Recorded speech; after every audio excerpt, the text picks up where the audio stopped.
Hi Subbarao uncle.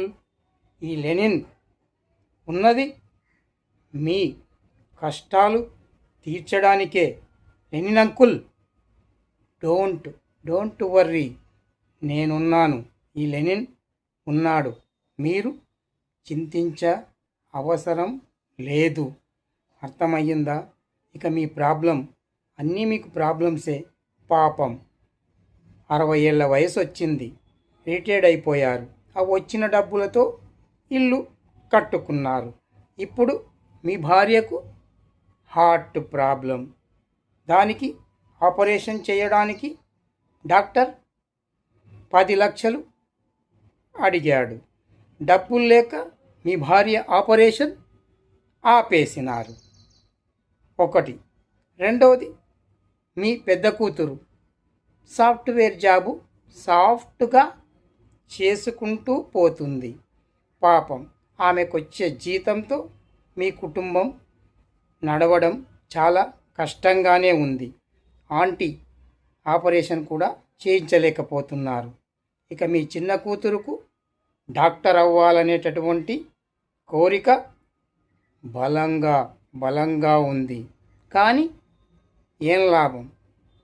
Donation ₹1,00,00,000 అడుగుతున్నారు. Don't worry, Lenin ఉన్నాడు. కానీ మీ అమ్మాయి డాక్టర్ ఖచ్చితంగా చేస్తుంది అనేటటువంటి గ్యారంటీ నాకు ఇవ్వండి. నేను ఆ ₹1,00,00,000 డబ్బు ఈ లెనిన్ మీకు తెచ్చి ఇస్తాడు. ఆ డాక్టర్ ఫీజు నేను కడతాను. మీ అమ్మాయిని నేను డాక్టర్ని చేసి తీరుతాను. నా మాట విని మీ అమ్మాయికి మీరు ధైర్యం చెప్పి డాక్టర్ అవ్వమని ఒకే ఒక్క మాట మీ అమ్మాయితో చెప్పించండి. నేను ఫీజు డబ్బులు నేను చెల్లిస్తాను. ఒరేయ్, సూసైడ్ చేసుకొని చచ్చిపోతావా? ఏం మనిషివిరా నువ్వు? నీకు విద్య నేర్పింది ఇదేనా? నీకు జాబ్ రాకపోతే సూసైడ్ చేసుకుని చచ్చిపోవాల్సిందేనా? పిచ్చోడా, నీకు జాబ్ రానంత మాత్రాన చచ్చిపోకూడదు. నేను నీకు జాబ్ ఇప్పిస్తాను. భగవంతుడిచ్చినటువంటి ఈ 100 ఏళ్ల జీవితాన్ని చివరకు నీ అంత నీవి ఆపేసి చచ్చిపోతావా? నీపై ఎంత బాధ్యత ఉందో నీకు తెలుసు కదా. మరి ఇలాంటి పని ఎలా చేయాలని అనిపిస్తుందిరా? మీ అమ్మ నువ్వు డబ్బులు పెట్టి ఆపరేషన్ చేయిస్తాడన్న ఆశతో జీవిస్తుంది. అర్థమయ్యిందా? నీకు జాబు నేనిప్పిస్తాను. కానీ నీవు ఇలాంటి పిచ్చి ప్రయత్నాలు చేయవద్దు. నీపైనే నీ చెల్లి పెళ్ళి ఆధారపడి ఉంది. మా అన్నయ్య ఆ చెల్లి ఏమంటుందో తెలుసా? పెళ్ళి చేస్తాడు అనే ఆశతో జీవిస్తుందిరా. పాపం ఆ అమ్మాయి నీపై ఆశలెన్నో పెట్టుకొని జీవిస్తుంది. ఇలాంటి పరిస్థితుల్లో నువ్వు సూసైడ్ చేసుకొని చచ్చి స్వర్గానికి పోతావా, నరకానికి పోతావా? దేవుడు కూడా నీ సూసైడ్ను మెచ్చడురా. అందుకే నీవు ఈ సూసైడ్ విషయం విడిచిపెట్టు. నా వెంటరా. నీకు నేను జాబ్ ఇప్పిస్తాను. ధైర్యంగా సమస్యను ఎదుర్కోవాలి. కానీ ఇలా సూసైడ్ చేసుకుని చచ్చిపోకూడదు. ఈ లెనిన్ నీ వెంట ఉన్నాడు. అర్థమయ్యిందా? రా, నీకు నేను జాబ్ ఇప్పిస్తాను. రా, నా వెంట రా. ఒరేయ్, నువ్వు అసలు మనిషివేనా? నీ లవ్ ఫెయిల్యూర్ అయ్యిందని ఈ ట్యాబ్లెట్లు మింగి చచ్చిపోతావా? చెయ్యి. నువ్వు అసలు మనిషివి కాదురా. లవ్ ఫెయిల్యూర్ అయిపోతే ఏమైంది? నిలబడాలి. ధైర్యంగా నిలబడి సమస్యను ఎదుర్కోవాలి. నీ లవర్ కోసం 25 లక్షలు ఖర్చు చేశావు. దానికోసం కోరినవన్నీ ఇచ్చావు. కానీ అదేం చేసింది? చివరకు అది మరొకరితో లేచిపోయింది. అది ఎవరితో? సీఎం కొడుకుతో. వాడితో క్యాష్ కోట్ల కోట్ల క్యాష్ ఉందని అది వాడితో లేచిపోయింది. ఇప్పుడు ఏం చేస్తావు? చావే పరిష్కారం అనుకుంటున్నావా? కాదు కాదు, ఈ లవర్ పోతే మరొక లవర్ వస్తుంది. కానీ నువ్వు చచ్చిపోతే నీ తల్లిదండ్రులకు కరువైపోతావురా. నీ తల్లిదండ్రులు రోడ్డున పడిపోతారు, అనాథలైపోతారు. అందుకే నా మాట విని ఈ సూసైడ్ ప్రోగ్రాంలు, ట్యాబ్లెట్లు మింగి చావడాలు ఆపేసేయి. నా మాట విను, ఈ లెనిన్ మాట విను. నీకోసం ఉన్నాను. అర్థమయ్యిందా? నీకు కావాలంటే నీకు మరో లవర్ని నేను పరిచయం చేస్తాను. కానీ నీవు ఇలాంటి ప్రోగ్రాంలు పెట్టుకోకు. నీ తల్లిదండ్రులను రోడ్డుపై అనాథలుగా వదిలేయకు. వాళ్లకు నువ్వే దిక్కు. నువ్వు చచ్చిపోతే వాళ్ళు కూడా చచ్చిపోతారు. అందుకే ఈ లెనిన్ మాట విను. అర్థమయ్యిందా? లెనిన్ మాట వింటే నీవు బాగుపడతావు. ఈ ట్యాబ్లెట్లు వదిలేసి నా వెంటరా. నీకు కొత్త జీవితాన్ని నేను చూయిస్తాను.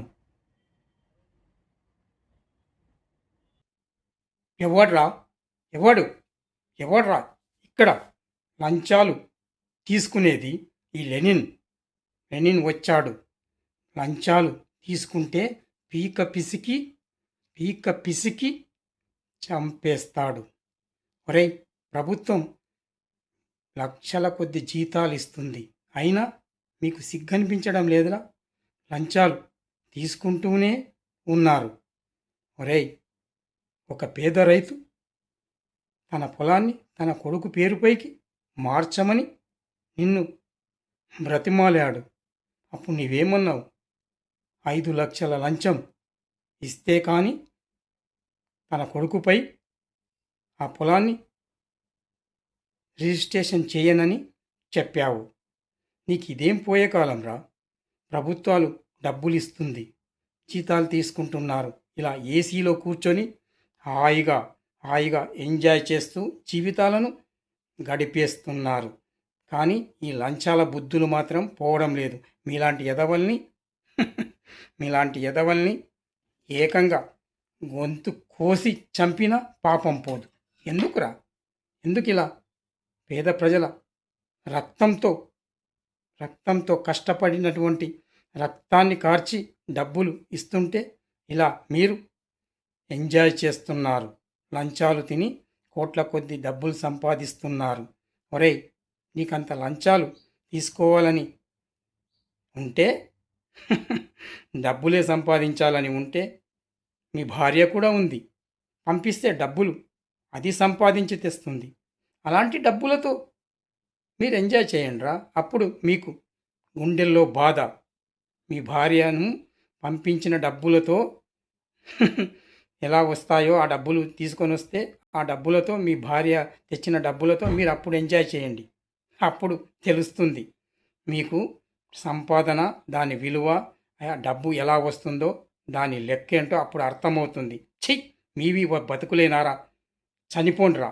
ఈ లెనిన్ చెప్తున్నాడు, మిమ్మల్ని చంపేస్తాడు. నా మాట విని లంచాలు ఇకపై నుంచి మానేసేయండి. అంకుల్, ఏమిటి మీరు చేసిన పని? నేను నీ కూతురు ప్రాణం కన్నా మిన్నగా ప్రేమించుకున్నాం. కానీ మీరేమో మీ కూతురుకు మరో పెళ్ళి చేస్తున్నారు. ఒక్కసారైనా ఆలోచించారా? బలవంతంగా పెళ్లి చేస్తే నీ కూతురు పరిస్థితి ఏమవుతుందో? స్టేటస్ అంటూ కోట్ల డబ్బులు ఉంటూ కోట్లున్న కోటీశ్వరుడికే ఇస్తున్నారే కానీ ఒక్కసారి నీ కూతురు మనసు గురించి ఆలోచించారా? పెళ్ళి అవుతుంది కానీ ఏమవుతుంది? పెళ్ళైన మొదటి రాత్రి నీ కూతురు ఏదైనా విషం తాగి చచ్చిపోయిందనుకో, అప్పుడు ఏం చేస్తారు చెప్పండి? ఈ తొక్కలో స్టేటస్ ఏం చేస్తారు? ఈ కోట్ల ఆస్తులు నెత్తినేసుకొని పోతారా ఏంటి? ఆస్తులు కాదు అంకుల్, మనసు. నీ కూతురు మనసు తెలుసుకున్నవాడే మంచి భర్త అవుతాడు. అంతేకాని ఇప్పుడు మీరు పెళ్లి చేస్తున్నారు ఆ మినిస్టర్ కొడుకుతో. వాడికి ఎన్ని ఎన్ని లవ్ ఎఫైర్లు ఉన్నాయో నాకు తెలుసు. రేపు నీ కోట్ల ఆస్తుల కోసమే వాడు ఒప్పుకున్నాడు. దాని తర్వాత నీ కూతుర్ని నీ కూతుర్ని వదిలేస్తే ఏం చేస్తారు? వాడు తాగుతాడు, తిరుగుతాడు, అన్ని అలవాట్లు ఉన్నాయి. కేవలం ప్రెస్టేజ్ అంటూ పెళ్ళి వాడికి కట్టబెడుతున్నారు. ఒక్కసారి ఇప్పటికైనా నా మాట విని మీరు మనస్సు మార్చుకోండి. అర్థమయ్యిందా? మనసు మార్చుకోండి.